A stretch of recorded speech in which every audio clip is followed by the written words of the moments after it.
Hi, boys and girls, and welcome to another episode of the Optimized Real Estate Podcast. This is Rod Wilson, your host. I'm glad you can join us today. I actually have on with us Greg Hughes of Hughes Capital. And just to give you a little taste, Greg has done he owns 2,300 doors. They buy anywhere from 20 to 100 doors a month. So just, major operators, got a large team, and he's in technically, I guess, about 5 markets throughout the country. And I wanted to have him on just to talk a little bit about, how he does what he does, as well as just get into some of the short-term rental strategies. He's actually started a new division of his company that does short-term, Airbnb rentals. So with that, let's jump into the podcast. How you doing, Greg? Good to be here, Rod. Yeah, no, I appreciate you taking the time. So I like to just kind of jump in, and I guess the first thing is it'd be good to get maybe a little bit of background, your story, your kind of how you got into real estate. All right. Well, it kind of goes way back. It goes way back to when I was 19 years old. I had actually I had a lawn and landscape business at the time. I had started it in high school, and I ended up finding a piece of property that was about a half acre here in Reno, and it had 3 homes on it, and ended up working out a deal with a guy to buy it from him. He was old gruffy guy. I'd go sit with him and talk to him, and he wanted to sell the place, but he'd kind of run everybody off the place, and so I made friends with him and ended up buying the property from him, and lived in one of the homes, ran the business out of it, and then rented the other 2 homes. So that's kind of my start. And like everything, when you're renting out homes to people, you get to have all different types of fun things that happen with all that stuff. So that was my start. I ended up selling that at one point, and building a commercial building, and then buying a regular home for myself. Not that wasn't a regular home, but just one without other homes on the deal. So, and we put our business into there, and then it's kind of just gone from there as we've put this business, which is Hughes Private Capital, together about 13 years ago. We started, and that's been kind of where all the real estate, that's what we do with Hughes Private Capital, is real estate. So that was the start with all that. Yeah, I'm kind of curious, since that is early. That's earlier than I've heard from most. At 19, how did you get the confidence to make a move? Was it just almost like you didn't know enough to be concerned or worried about diving into real estate at that age, or were you kind of always had that bug? Well, I probably always had a little bit of that bug, of thinking about it. And, you see people that have made money in real estate and all that sort of stuff, even at the young age. So it just so happened that this place that I saw was across the street from my stepfather's office. And I'd see the sign go up and down, for this guy selling it. So, it's just kind of one of those things. You just start going, that would be a really good place. I could put my trucks and equipment. I could live in one of them. I could take, I could rent the other 2 out. And you just kind of start down that path. And before you know it, you end up owning the place, and it worked out. So it was great. It's kind of one of those stories too, that, it had this one little car garage that you couldn't even put a car in there. It was so small, right? But it was like the greatest thing in the world to me, because I now have my own garage, so, it's like that part of the journey of doing all that. So it's funny. When I did my first one, it was right after college, but it was, you almost, when you do your first one and you're that young or that early on, you're just like, you don't really even acknowledge or understand the downside, so you just kind of dive in. And I think that's probably the best way to do it versus being a little naive is kind of good. With some of that stuff. Yeah, we tend to overanalyze, especially in the current market environment. Right. No So doubt. maybe give us a little bit on Hughes Capital. What are you up to over at Hughes? So our main asset that we buy are workforce housing, single family homes out in the Midwest. So we're mainly in three different cities. We're really in five, but Cleveland, Toledo, and Akron are three up in Ohio, and then we're in St. Louis and also Birmingham, Alabama. And we buy homes that are valued somewhere between about 125,000 to 175,000, somewhere in that range. And like most people, they would consider that to be workforce housing. And we've got about 2,300 doors back there. We buy somewhere between 20 to 100 a month, depending on, what's happening in the market and all of that sort of stuff. And then we take them and we rehab them. And then we put them inside of our fund that we run with investors. And that's kind of our main deal there. We do a lot of 1031 exchanges.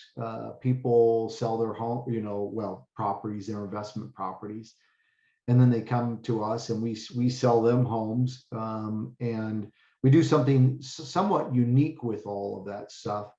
Is we sell them a home or homes. Usually it's homes because they need multiple of them. Their name goes on the title, so it satisfies the 1031 exchange. But then what we do is lease those properties back from them. And so those properties go back into the portfolio of the 2,300 that we are running. And then we pay those people that have done the 1031 exchange a set monthly income. So they get a set monthly income, and then it doesn't matter what their homes that they have their name on title are doing. So in other words, if they're vacant, they're still getting paid because they're getting paid off the portfolio. They're not getting paid off those individual homes. And they also don't have any expenses. So the portfolio takes over all complete management, all expenses, everything with them. And it gets them that diversification across the entire portfolio, the 5 cities and all the properties. So it's a pretty unique way to do it. And it works out really well to give people that, that extra safety with the whole deal. So that's our main deal that we do. And we just started at the beginning of this year to start doing short-term rentals. And so we own a couple properties down in Scottsdale. We have the fund that we're starting for that just now, ready to go. Actually, it's moving right along. We've sold one of the 2 homes already, doing a 1031 exchange, and we're doing it the same way that we do our other deal that's out in the Midwest. So Okay. yeah. So I definitely want to touch on some of the Airbnb short-term rental stuff, but going back to, most people that are listening, they're probably not doing 20 to 100 a month.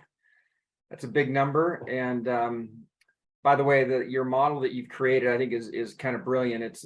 It's really allowing investors to participate in real estate as an asset class for investment, but also I think get some of the benefits of almost like operating your own, rental without all the downside, all the headaches and whatnot.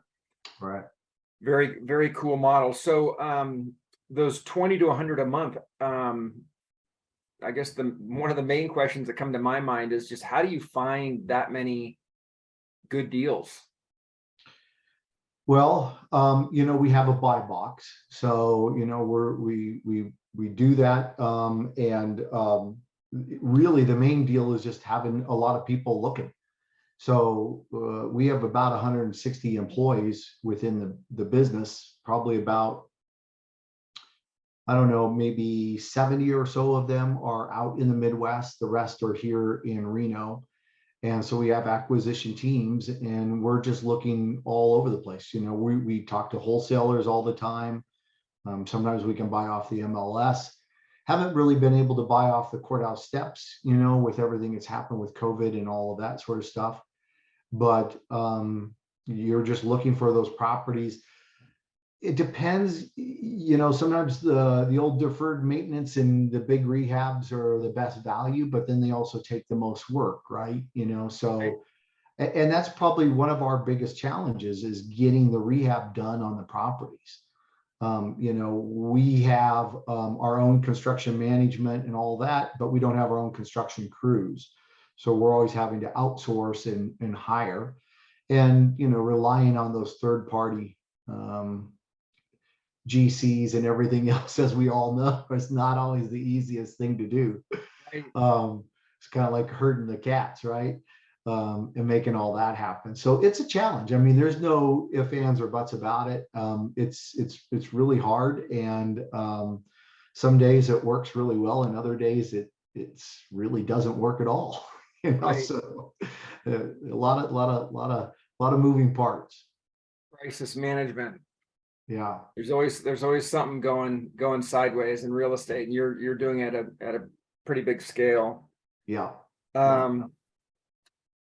So basically it sounds like wholesalers, MLS. I mean, is your team out just kind of scouring the various, Zillow and Redfin and MLS?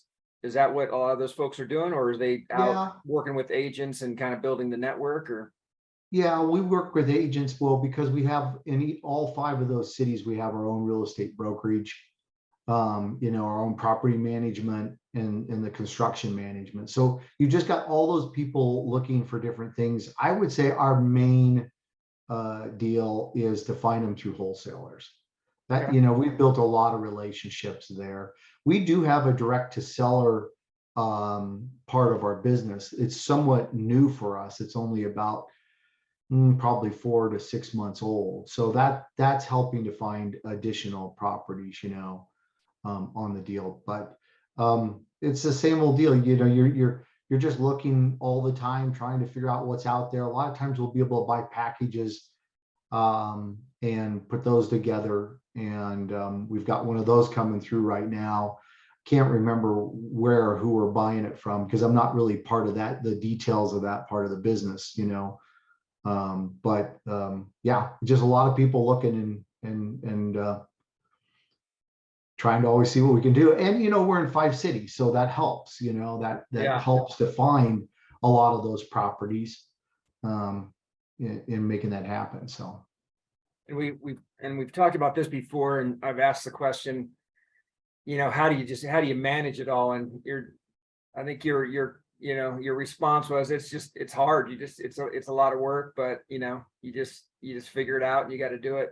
Yeah. I mean, a business always kind of reminds me of, like, I think of an engine, and cylinders, you're trying to always get all the cylinders to fire at the same time. And rarely does it happen. You kind of put out the fire over here and you get that cylinder working or whatever, but then this one over here, you got a different deal. And that's just part of the deal. We always, say that if it was easy, everybody would do it, right? I mean, so it's just a constant, always working on what can you do to improve and make it better. And, at certain times, certain things are working really well and other times they're not. And, so going back to the buy, right? I mean, the buys have become harder because things have gone up, in price.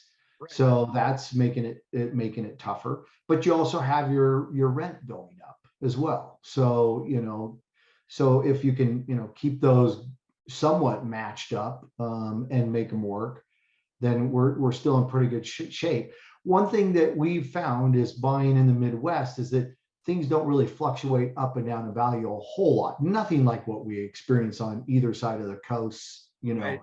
It's nothing crazy like that, but they have definitely gone up in value. And of course, inflation's pushed things up and costs and everything else. So it makes it a continued, challenge to make all that happen. But right. Yep. Yeah, I've always been, I guess, envious of some of the guys I've come across that have done stuff in the Midwest. Obviously much lower purchase price. To me, fairly low risk depending on where you're at and what you're doing. But the other thing is the margins were pretty darn good what I thought was a pretty low risk. I mean, I've always been in, mostly in the Bay Area, San Francisco Bay Area. So, Mhm. super high price points. And then I see these other guys in various, flipper masterminds and groups I've been in over the years. And, they're buying at whatever, 2, 3, 400K and basically almost having the same margin that I'm, buying at a million or Right, two. It's like, right. wait a minute. So some of those markets, they seem like they're not, maybe don't have a lot of upside, but I don't know, the guys that I come Yeah. across do pretty well. Yeah, I think you're right. And that's something I haven't really mentioned. Our model is really based on a cash flow. That's all it really is. We say, yeah, you're going to get some appreciation, and we've seen some of that, but that's not what we're shooting for out there. It really is just that cash flow, and that gives us a lot of safety. And being in the workforce housing, it's always the deal of if something happens in the economy, people don't upsize, they downsize, and they always need a place to live. So for the most part, we're going to do always well, even in good times or bad times, with that. But yeah, it's interesting. The margin can be a lot of times the same. You're just not going to get that big upside. So on Right. the deal, yeah. Before we jump into the short-term rentals side, I'm curious. I mean, you've raised a ton of capital and have a lot of investors. Um, at the scale you're at now, I assume it's, a lot of, I don't know if you're doing advertising or, probably, getting referrals and kind of leveraging the network, but how did you start on the capital raising side of the business? Well, 13 years ago, and you should think about that. That was during the big, downturn, the big recession, whatever you want to call it. I know it Um, well. yeah, we all experienced all that fun. I had just I worked some time with a friend of mine and did first trust deeds, prior to starting to use private capital. And at that time, it was during the time that real estate could never go down. And we raised a lot of capital at that time. It was about 18 months worth of time. We raised about 65 million. And everybody was, wow, this, nothing can happen or go wrong with real estate. So and we were doing hard money lending at the time. So, and then I put together a fund for the business at that time, and then everything sort of melted down, and we parted ways, and I started Hughes Private Capital. So with that experience of having put that other fund together, I started out to actually do a commercial fund and buy commercial buildings, and because that's kind of what I knew best at the time. And nobody wanted to even talk to me. It's like you go say, hey, this is what I'm going to do. They're like, yeah, whatever, go away. So we said, well, okay, what are we going to do? So we just started going down to the courthouse steps and watching what was happening down there. And we ended up starting to buy homes, doing that. And eventually we started to raise, capital from doing that and bringing investors in. So that was kind of our start with all that. We started our first fund back then. We raised the capital to do flips. That's what we were doing. And then we eventually turned that fund into a lease to own. So we help people get into homes. They come to us, get some underwriting done, and then we let them go out, find a home. We buy it for them, and then put them into a lease to own, and let them. And then once they could get their financing, they buy it back. And that did really well for a few years. And then we kind of saw the writing on the wall that was going to slow down. That fund ended up being around for 12 years and did well. It's just we didn't take any new money into that. So, and then along the way, we've done different things. And this last one that we're doing in the Midwest, is become our biggest fund at this point. So we've got about 230 million, I think, in assets in that fund. And so, all along we've learned how to find investors and go out and get them. And as of today, our biggest way to actually do it is we advertise on the radio. And we do that all across the nation. And that's been a really good way for us to do a couple things. One, it gets us a lot of exposure, and it's worked well, but it's also something that's pretty easy to adjust and turn on and turn off as you need to do it, you know? Right. I mean, you think like printing things out or something like that, you know, like if you send flyers or whatever, you know, those things, you know, are not easy to just change around or whatever, but Right. you know, and so that's been our main driver for bringing investors in the last 2 years, you know.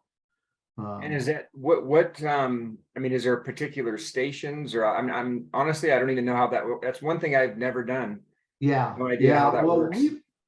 we've always had a conservative slant to what we send out in our newsletters and our emails and all that sort of stuff. So we tend to attract a more conservative type of investor. So what we did is we went out and did the news talk radios that were the conservative, you know, news talk radios. So and then we would sometimes put within our message, you know, a little bit of that conservative slant. They always say the more you repel, the greater you attract, right? So, you know, if you're going to repel some of those people that maybe, you know, it's not that you don't want them necessarily or whatever, but you're going to attract the others that message kind of resonates with them, Right. you know. So, and we're not like, you know, crazy at one you know, extreme side or anything. I don't want to make it sound like that, but that is kind of the message that we send out, and that's it just tends to be more on the conservative side. So that's worked really well for us. No, it's funny. I the first time I came across that concept, or at least that I could remember, is you know, Howard Stern. You know, he had the average person who liked Howard Stern listened to him for whatever the time frame was, you know, 45 minutes. The average person that hated him listened for like 2 hours. Yeah. Yeah. So it's Yeah, yeah. exactly. All Yeah. right, so let's jump into that. I'm as we've talked, I'm very interested in the Airbnb model and in short-term rentals. I've had actually a lot of clients that I work with that have been transitioning, you know, their business. And, you know, yeah, at some point, I think in real estate, especially if you're doing development or, you know, fix and flipping, you at some point you start holding properties, whether it's long or short term. Mhm.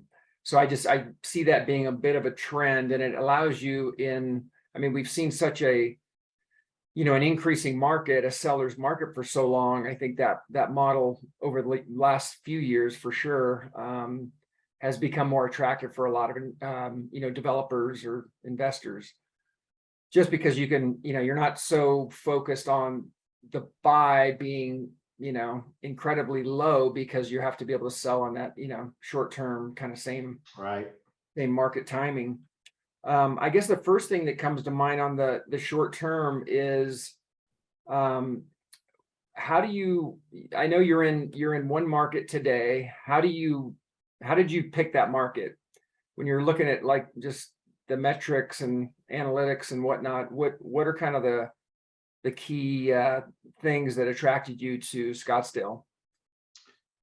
Well, yeah. So when we started, you know, we looked at a lot of different markets, and you run the numbers, and you know, you try to figure out where, you know, the numbers work, right? I mean, it's pretty straightforward from that perspective.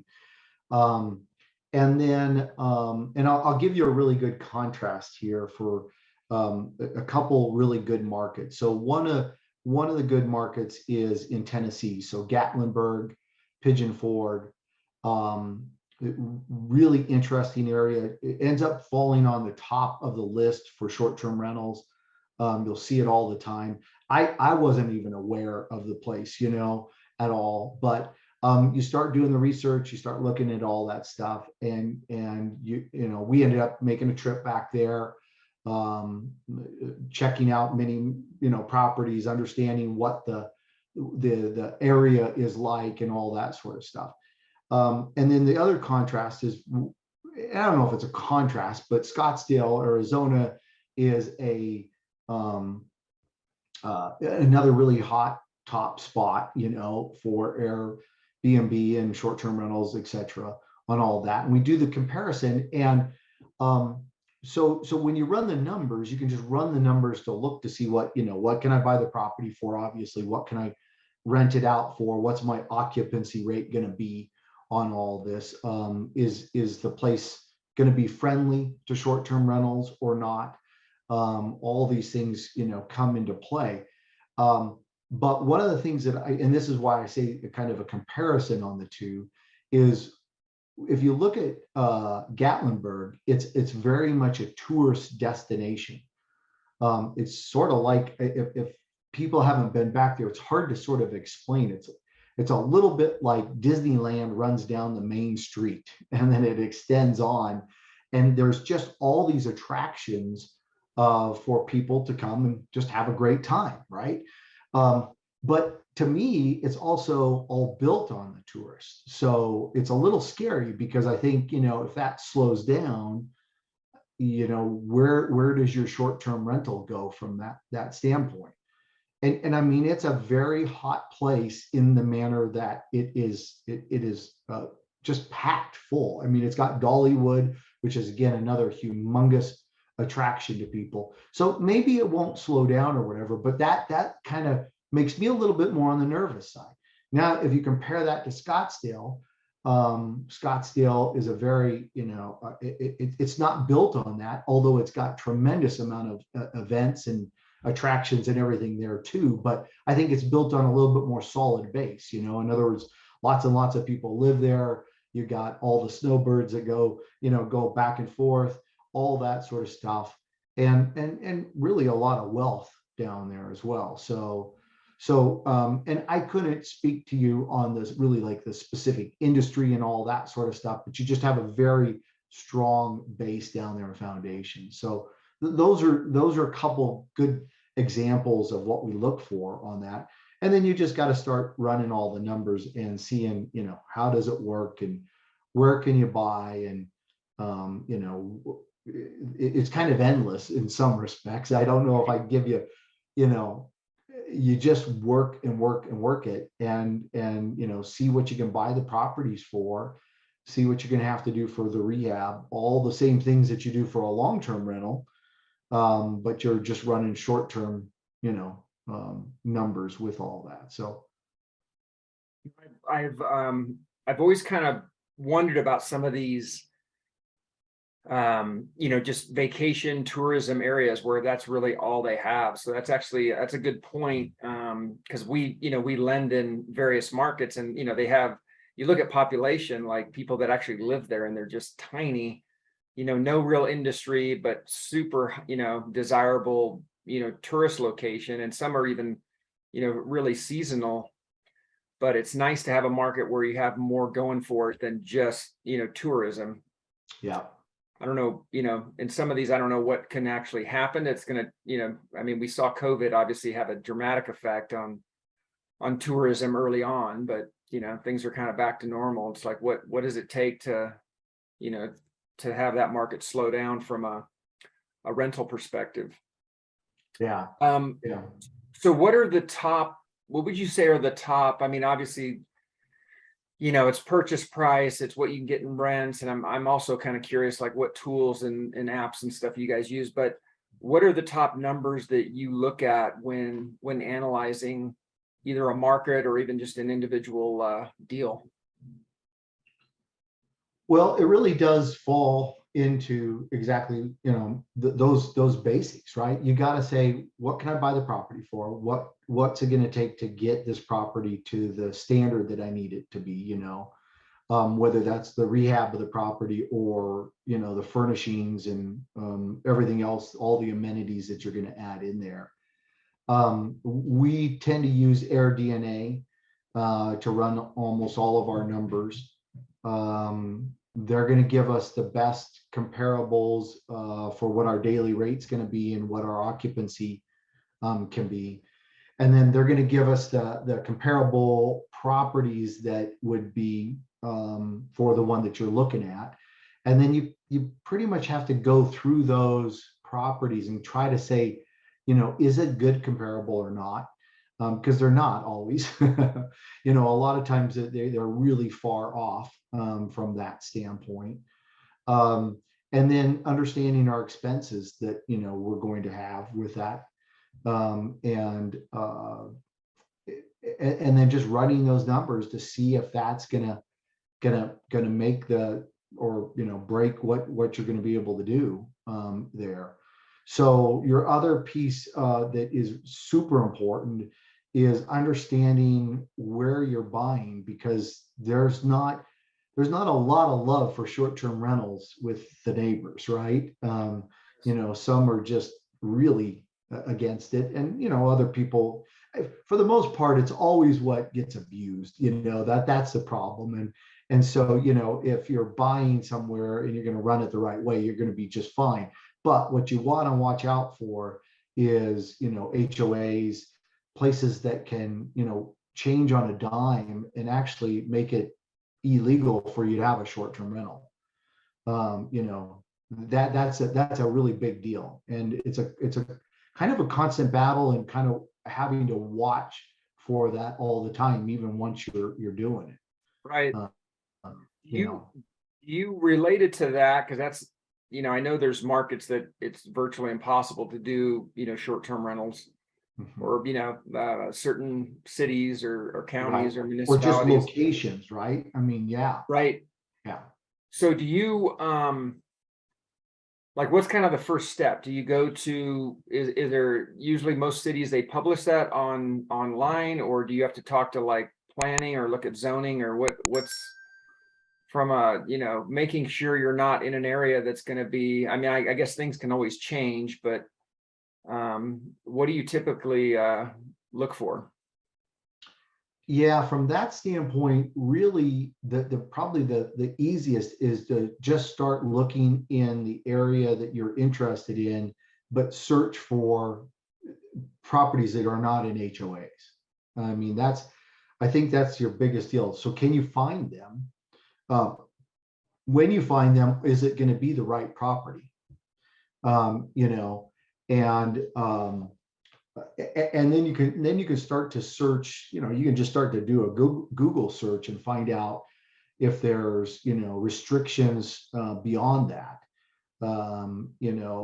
And I'm probably not the best guy to ask this, because I have other people that help to do a lot of this stuff. So for all the details. But I think you would just start that direction. Now, I don't think, you could probably talk to some realtors, but they're not probably always the greatest sort. I mean, some will be really great, others won't be, so you got to be careful about that piece of it.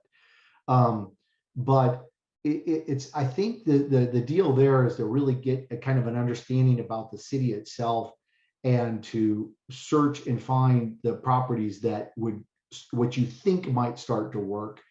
Start to just run the numbers. You can do that actually in a pretty fast way. I mean, it takes some doing, but and run them through AirDNA. And then if it looks like it might be the direction you want to go, then you definitely got to do some more research, just to make sure that you're not going to run into any of those problems. One other thing too that is probably a good thing to look for is, if you see that they are charging taxes, and everybody that is in that area is paying taxes to the state or the municipality or the city, that's a good sign, because it's saying, hey, they're collecting revenue. They want to keep that going. Right. It's legit, again, too, you're not trying to do it under the table type of deal or whatever. And so, that's easy. Go to Airbnb, look up the city that you're going to do this in, go play like you're going to make a reservation. You'll see whether there's taxes there or not. Right. Okay. So that's it. That's another good way to kind of tell where you're going to be there. Here's another really strange place, and I won't be able, again, to give you all the details, but Las Vegas it's more or less illegal to do the Airbnb, there. So I'm sorry, I've got somebody's printing something off here. I'm That's a all right. little off here. So, I don't know if you can hear. I've got the vacuum going in the back, so okay. it's just it is what it is. All right. Well, it is. That's right. Nowadays, the cats walk across the screen and do everything. Exactly. so, um, so what were we saying? Oh, Vegas. So Vegas, it's not very easy or even legal to do short-term rentals. But if you go look at Vegas, there's 10,000 short-term rentals. So now how does that play out, right? So to me, that's still that's too scary, because I don't want to put investors' dollars at risk for something like that, or my own, right? Right. But yet it's happening every day. There's no question about it. Now they just passed some other laws that I think are going to make it where it would be more legal, but with lots of restrictions. But again, I just don't see how that all pans out. So you just got to go through all that and figure it out, and just Right. look at one place after another. Don't mess with the hotel industry in Vegas. Yeah, I no don't know if kidding. it's still mob run, but that's like Yeah, that's like trying to overturn the pharmaceutical industry. right, exactly. Yeah, Uh, yeah. okay, so I wanted to go back to expenses. Is there a site, is there a resource to kind of run expenses, or do you just got to like dig in and just, management, insurance, Yeah. and just do your own? Well, yeah, you probably could find some sites out there. I found there was one actually back there in Gatlinburg that it was a real estate company that posted kind of some of the expenses and everything for short-term rentals. And I compared, because this is way in the beginning when we were looking and before we knew a whole lot about it. I think it was called the short-term shop or something like that, short-term rental shop. I'd have to look it up to see, but that actually it had a good little deal on there that you could see. But really, for the most part, it doesn't. There's not a lot that you don't know from the standpoint of you're going to have a management fee if you're going to use a third-party manager, right? Not do it yourself. That's going to range anywhere from really mostly 20% to 30% of whatever revenue is brought in through there. And then you're going to have whatever service charge you're going to have from the platform that you're on. So if you're on Airbnb, most of the time it's going to be 3% charge. If you're on VRBO, it can be a lot more than that. It can run, I think it's from about 3 to about 12%, but I would say kind of on average, you might be in the 7-8% range. Those are going to be your expenses that are going to be coming out of your revenue on that.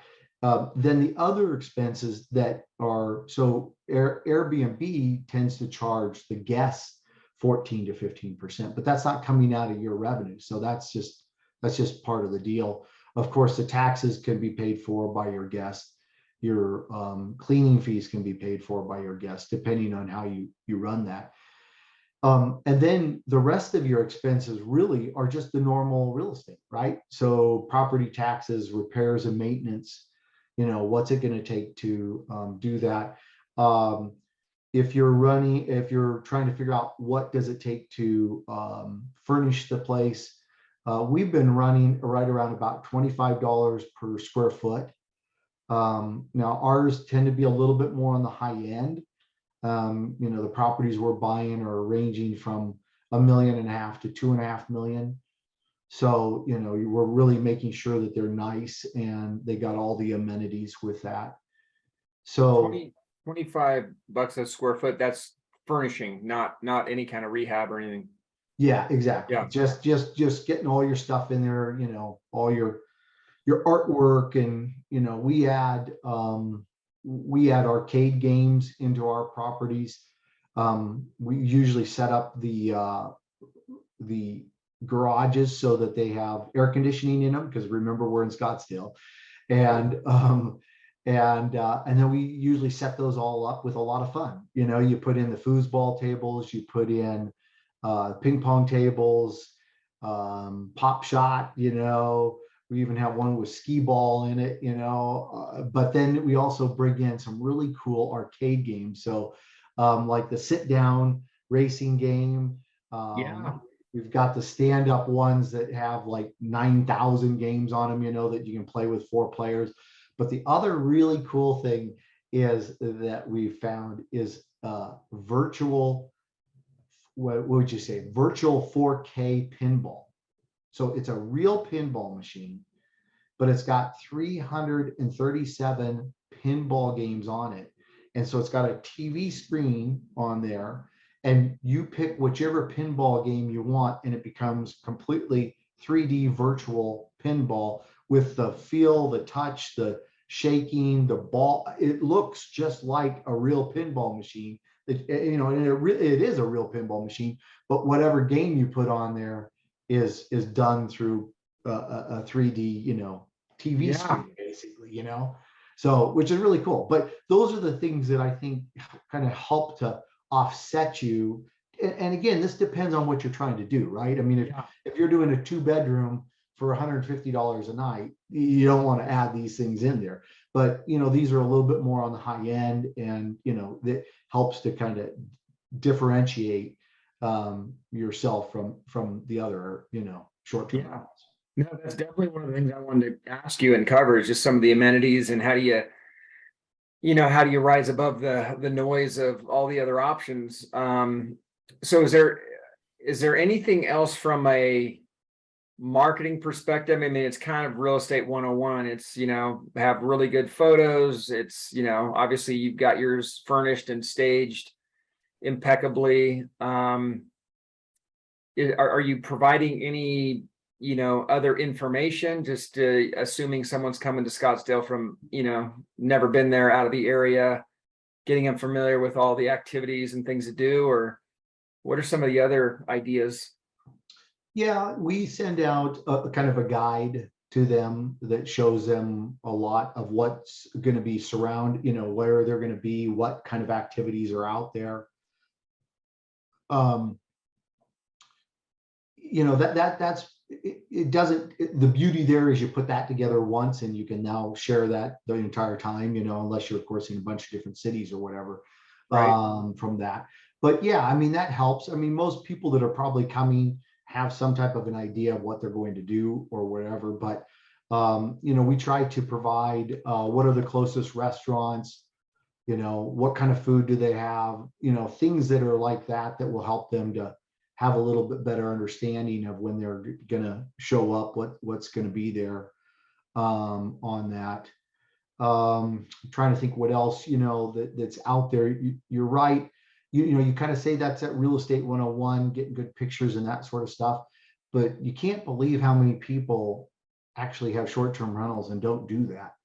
Now, again, but even if you're not even on the high end, I still think those things are really important. So, and they make a huge difference, because think about it, you're trying to advertise and catch somebody's eye, and get them to look at your property. And that's really, so you have the 5 pictures that are the front, right? And so you got to remember to think about what's that. Don't show them a picture of your bed, Right. Everybody's got a bed and everybody's got a, for the most part, a nice place. What are the things that they would be looking for? Is it the pool? Is it the arcade games? Is it, with a backyard, whatever it is that is going to be a big attraction. Scottsdale's a very big attraction from the standpoint of outdoor. Right. And what can you do in the backyard? Like one of ours has, a volleyball court. It's got a basketball court, soon to be pickleball court with a basketball court, but it's not done yet.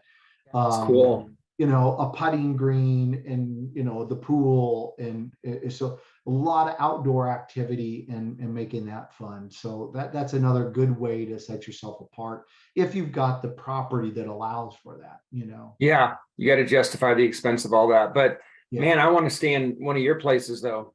Yeah, it's fun. I You mean, know? that sounds amazing. And it's funny how you say, I said real estate 101 but it's true. I mean, I'm thinking back of the places I've stayed. You get to the house and it's like, okay, it's like you don't even know really, either the pictures weren't that good or it just didn't, Mhm. I'm always talking about telling the story. It didn't tell the Yeah, story of what, how great. In some cases, I had low expectations and the property was great, which is fine. But when you're online trying to, essentially sell that person on renting your location, you want to be putting all that stuff out there. So you kind of yeah, rise above. you really do. Yeah, yeah. How about, so do you manage internally or do you We're doing use, both actually. We just hired an outside management company to take on these next two homes. And then we've been managing the other two internally as well. So we're thinking that it's a company that we met. We really like the owner. They do quite a few short-term rentals. I mean, they're a pretty good sized company. And so we're thinking that will help us to kind of speed up where we are. And then, just us. I think what the challenge always is I'm always a little nervous about third party. If we don't do it internally, um, there's advantages and disadvantages. They have way right? more experience than we do, and they're going to be able to do a lot of things that we would just have to kind of make the mistakes and move forward and learn as we do it type of a deal. Sure. So they're going to help us a lot from that standpoint. Um, then just the question always becomes, do they do a good job, and are they doing to the standards that we want it to be? So jury's still out because it's kind of new for us on that side. We've set everything up. We're managing 2 out of the 4 homes right now, and we're on HostAway using Price Labs, all these things to be set up and make it happen. So, but we're also learning as we go along, and just don't have that experience. So that's where we stand right now, with that. Well, we'll have to have a follow-up Yeah, podcast. right. How did it go? Exactly. I'm not sure, to be honest, how the operator versus manager versus whatever, but I'm curious, how do you communicate with the guests? Is that all through Airbnb basically, or do you have a separate platform? Or because I think Yeah, a lot of what, at least my experience, and then talking to other people that are in this business, it's key to almost over communicate with a new renter, because you obviously you lower you set the expectation, you get them excited, but then you also take a lot of the questions or the face-to-face or the direct management out of it, if you're kind of telling them what to expect, how to, I don't know, turn on TVs, how the door, locking system, whatever. yeah. So do you guys, what do you guys use for that? So we've put together a house guide, and that goes through all that stuff. When you show up, here's the stuff that you can expect.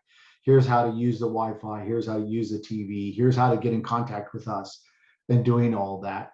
But you definitely have a lot of messaging going back and forth, and you can do that through the platform HostAway. HostAway is the one that will run your calendar for you and everything.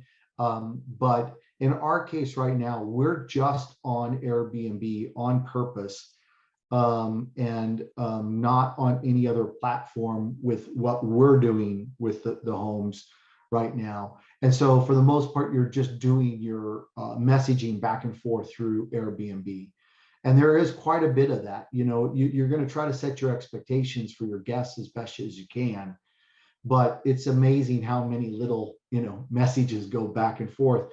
But that's the personal touch, and I do think that's really important.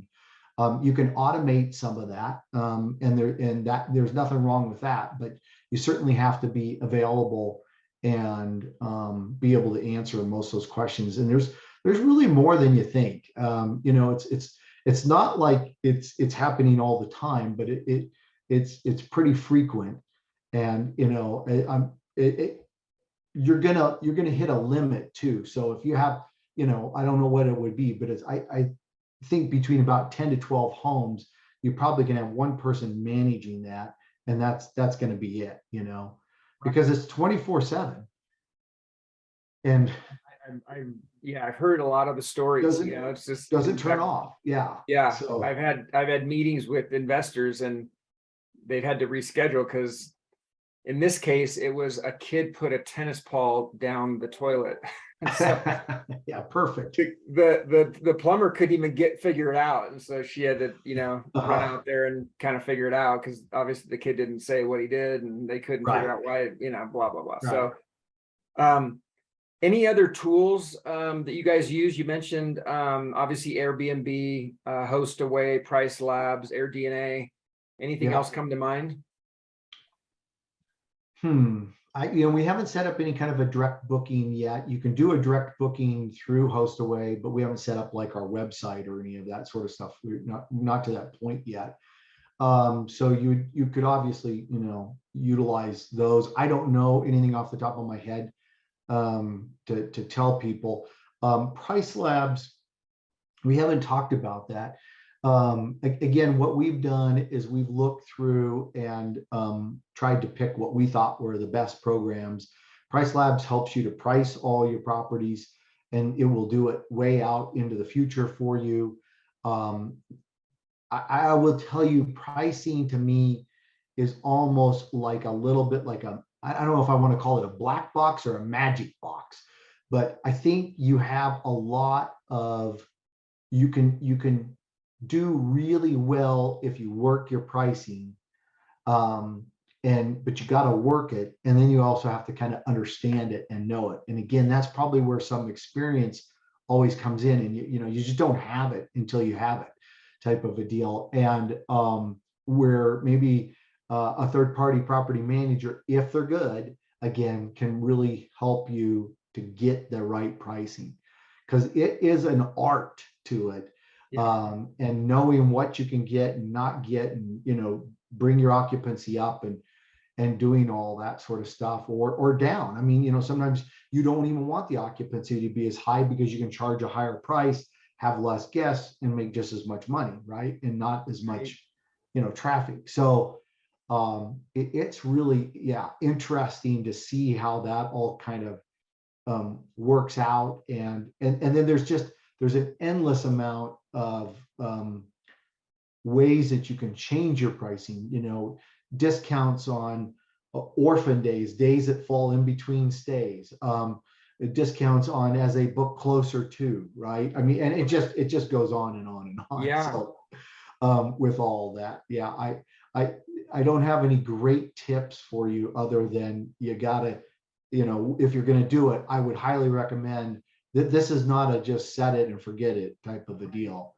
You really, you've got to be prepared to work it and look at it almost on a daily basis. Probably that's a little exaggeration, but certainly a weekly basis, and make sure things are happening, because things are going to change in the market too. That's the other piece of it. Yeah.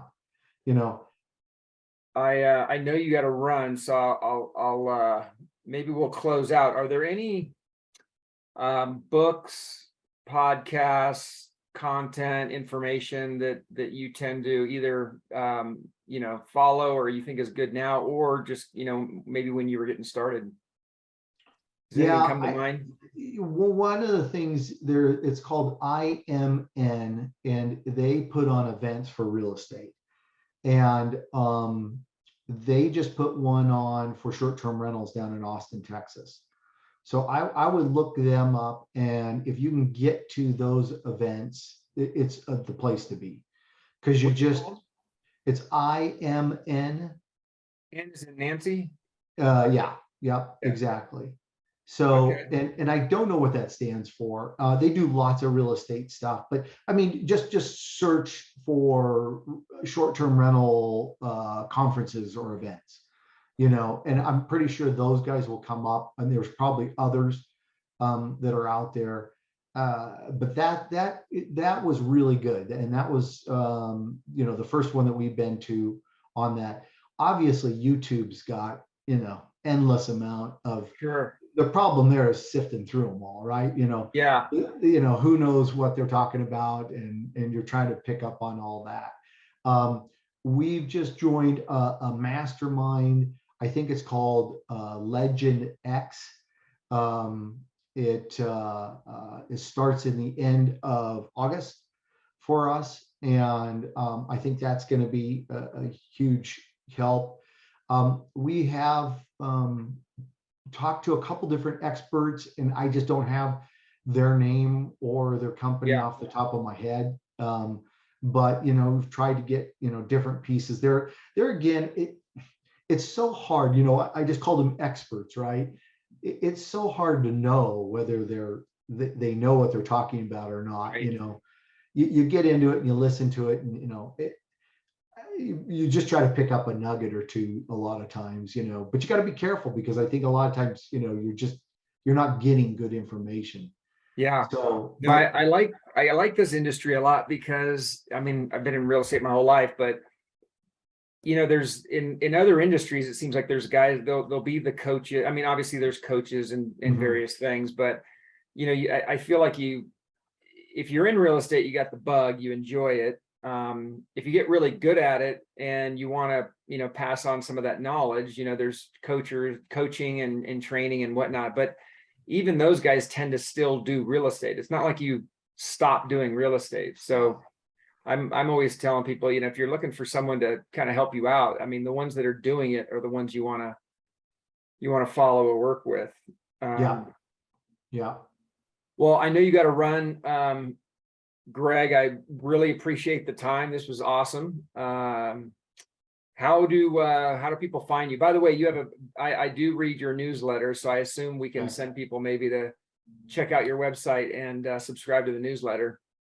Yeah, that'd be a good way to do it. You just go to hughescapital.com, and that's our website. And if you wanted to get on our email list, and we send out one email every Saturday. Always is, we call it edutainment, which means we're giving you some education, but we always try to keep it entertaining. And it's not dry financial stuff, but and then we send out a newsletter once a month on the deal with that. So that's probably the best way that they could find us. And so again, it's just hughescapital.com. Thanks for all the insight and feedback and hearing more about your background, and we'll have to do this again soon. All right, sounds good. Thanks for having me on. All right, it's all for now, guys.